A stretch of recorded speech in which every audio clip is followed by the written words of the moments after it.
Elena Márquez apretó a su bebé contra su pecho mientras las lágrimas rodaban silenciosamente por sus mejillas. Eran las 3 de la madrugada y la cafetería estaba sumida en una oscuridad casi completa, apenas iluminada por la luz naranja de las farolas que se filtraba a través de las grandes ventanas de vidrio. Su hijo Mateo, de apenas 4 meses, finalmente había dejado de llorar después de 2 horas interminables de llanto desesperado. El pequeño dormía ahora con su carita sonrojada apoyada contra el hombro de su madre, completamente ajeno a la pesadilla que estaban viviendo. No tenían a dónde ir. Absolutamente ningún lugar en todo el mundo donde pudieran refugiarse esa noche helada de febrero. Elena todavía podía ver en su mente la escena de esa tarde. El casero, un hombre corpulento de rostro endurecido, había cambiado las cerraduras de la pequeña habitación donde vivían. 3 meses de renta atrasada era demasiado, le había gritado mientras lanzaba sus pocas pertenencias a la acera mojada. Elena había suplicado, prometido pagar todo, pero sus palabras cayeron en oídos sordos. La realidad era cruel y simple: sin dinero, no había techo. Sus últimos $20 los había gastado con extremo cuidado esa misma tarde, $12 en pañales desechables que necesitaba desesperadamente para Mateo, y $8 en 2 latas de fórmula para bebés que apenas durarían 3 días y racionaba cada toma. Había considerado comprar comida para ella misma, pero la necesidad de su hijo era más urgente. Llevaba casi 2 días sin comer nada sólido, solo agua del grifo de la cafetería donde trabajaba limpiando pisos cada noche. Ese trabajo de limpieza era su única fuente de ingresos. Entraba a las 6 de la tarde y terminaba a las 10 de la noche, 6 días a la semana, ganando apenas el salario mínimo que se evaporaba entre pañales, fórmula, medicamentos cuando Mateo enfermaba, y una renta que nunca alcanzaba a pagar completa. Había intentado conseguir 2 empleos, pero nadie quería contratar a una madre soltera con un bebé pequeño que podía enfermar en cualquier momento y obligarla a faltar. La historia de cómo había llegado a este punto era dolorosamente común. El padre de Mateo había desaparecido el mismo día que ella le contó del embarazo, bloqueándola de todas partes y mudándose sin dejar rastro. Su familia vivía en otro estado y apenas podían sostenerse ellos mismos. Solo tenía a su hermana mayor, Patricia, quien le había ofrecido un espacio en el sofá de su pequeño apartamento. Pero la convivencia se volvió imposible. El novio de Patricia se quejaba constantemente del llanto del bebé, de que Elena usaba demasiada agua, demasiada electricidad, ocupaba demasiado espacio. 3 días atrás, después de una pelea explosiva sobre leche derramada en el refrigerador, Patricia había perdido la paciencia. No puedo más, Elena. Tienes que irte. Ya. Las palabras todavía resonaban en su cabeza como golpes. Elena había pasado esas 3 noches en un refugio municipal abarrotado que olía a humedad y desesperación, compartiendo un catre con otras 6 mujeres en circunstancias similares. Pero esa noche el refugio estaba completamente lleno. Lo siento, no hay espacio, le había dicho la trabajadora social con genuina compasión en los ojos, pero sin soluciones que ofrecer. Intenta volver mañana temprano para reservar un lugar. Fue entonces cuando Elena recordó que tenía las llaves de la cafetería. Como empleada de limpieza, se las habían confiado para que pudiera entrar después del cierre. Una pequeña voz en su cabeza le advertía que esto podía costarle su empleo, el único ingreso que tenía, pero otra voz más fuerte, la voz de una madre desesperada, le decía que no tenía alternativa. Al menos aquí estarían seguros y calientes por una noche. Mañana encontraría alguna solución. Tenía que hacerlo. Elena recostó cuidadosamente su cabeza sobre la mesa fría de madera, manteniendo a Mateo firmemente abrazado contra su cuerpo para darle calor. Había doblado su uniforme de limpieza para usarlo como una pequeña almohada para su hijo. Todo lo que poseían en el mundo cabía en una bolsa de tela rasgada que descansaba a sus pies, 2 mudas de ropa para el bebé, 3 pañales que quedaban, medio biberón de fórmula, su identificación, el certificado de nacimiento de Mateo, y una fotografía arrugada de su madre fallecida que guardaba como tesoro. El agotamiento físico y emocional finalmente la venció. Elena cerró los ojos, rogando en silencio que el gerente de la cafetería no llegara temprano en la mañana y los encontrara ahí. Rogando que no la despidieran. Rogando por un milagro que parecía imposible. Su último pensamiento consciente antes de quedarse dormida fue una promesa silenciosa a su hijo: te protegeré siempre, mi amor. Encontraré la manera. Te lo prometo. El reloj marcaba las 5 de la mañana cuando el sonido de la puerta principal abriéndose resonó en la cafetería vacía como un disparo. Elena despertó sobresaltada, su corazón latiendo tan fuerte que sentía que se le saldría del pecho. La puerta de vidrio de la cafetería se había abierto y una figura masculina alta entraba con pasos seguros y decididos. La luz del amanecer apenas comenzaba a filtrarse, creando sombras alargadas que hacían la escena más intimidante.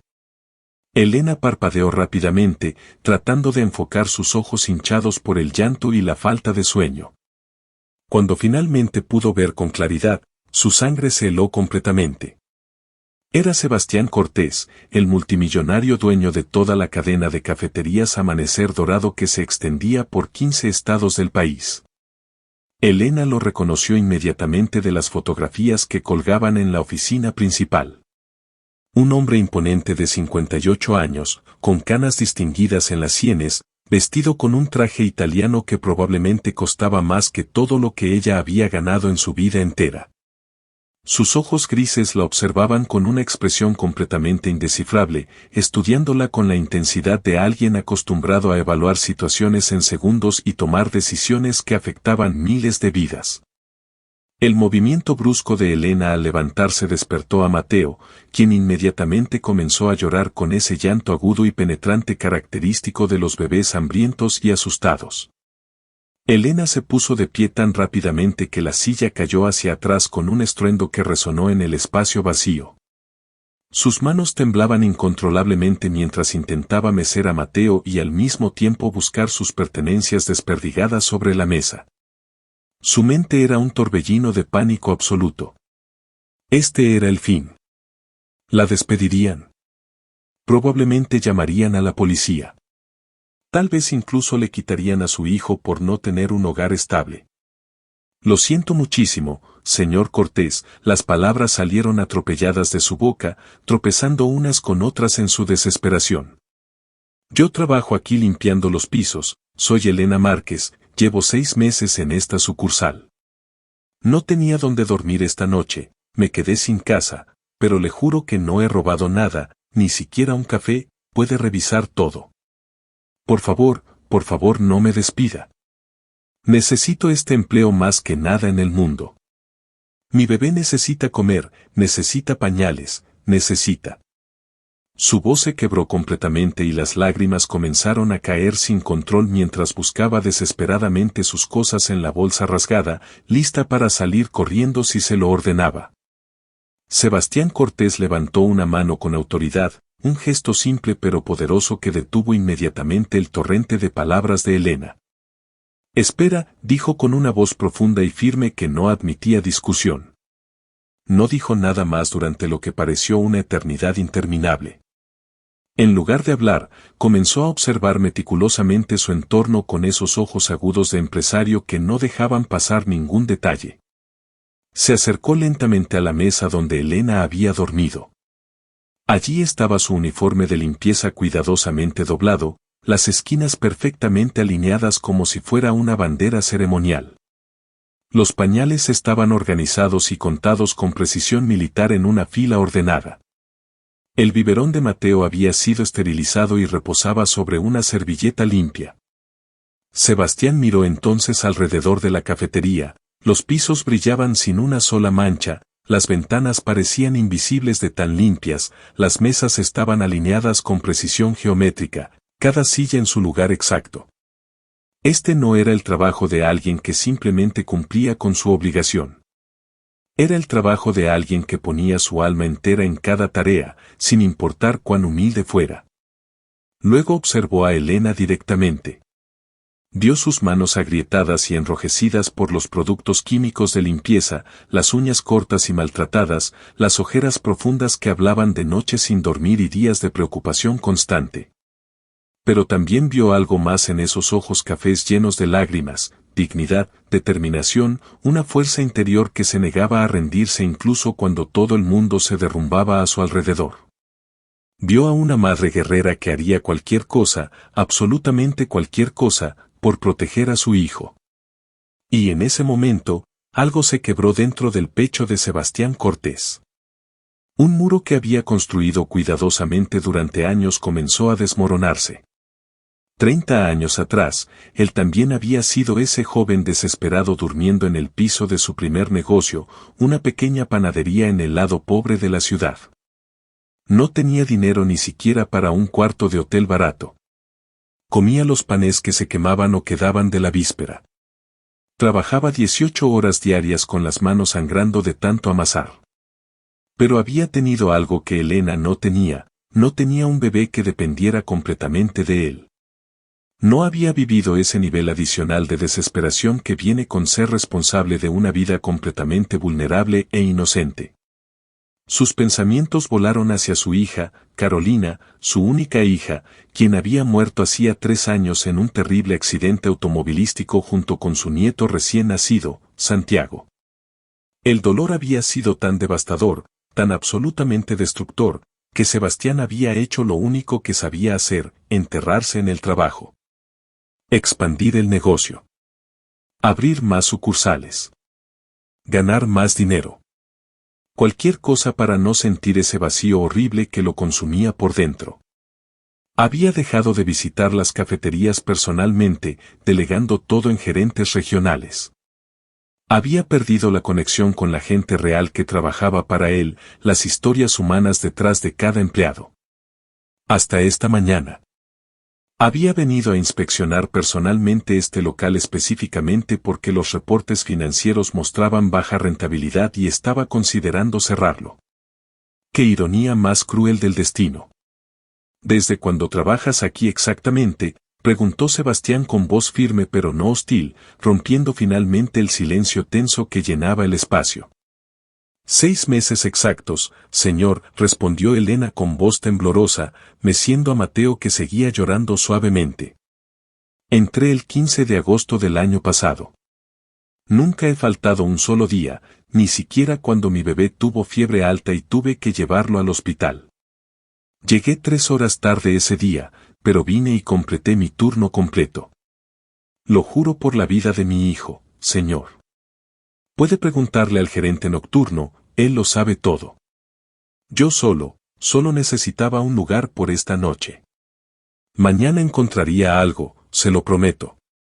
Sebastián sacó su teléfono del bolsillo interior de su saco. Elena cerró los ojos con fuerza, preparándose para lo peor. Está llamando a seguridad, pensó. O tal vez a la policía. Este es el momento en que mi vida se termina de destruir completamente. Apretó a Mateo más fuerte contra su pecho, como si pudiera protegerlo físicamente de lo que vendría. Pero las palabras que escuchó no eran las que esperaba en absoluto. Carmen, soy yo. Necesito que prepares inmediatamente el apartamento de huéspedes en la casa principal. Sí, ahora mismo. No importa la hora. Tendremos 2 personas quedándose allí indefinidamente. Una madre joven y su bebé pequeño. Prepara también ropa, productos para bebé, todo lo necesario. Y Carmen, esto es importante, quiero que lo hagas con cariño, como si fuera familia. ¿Por qué lo es? Colgó el teléfono y miró directamente a Elena con una intensidad que ella nunca había experimentado antes. Vas a venir conmigo ahora mismo, dijo Sebastián con una autoridad que no admitía discusión pero que sorprendentemente carecía de dureza. Tú y tu hijo van a vivir en el apartamento de huéspedes de mi casa mientras te estabilizas económicamente. No es caridad, es una inversión en alguien que claramente valora el trabajo duro.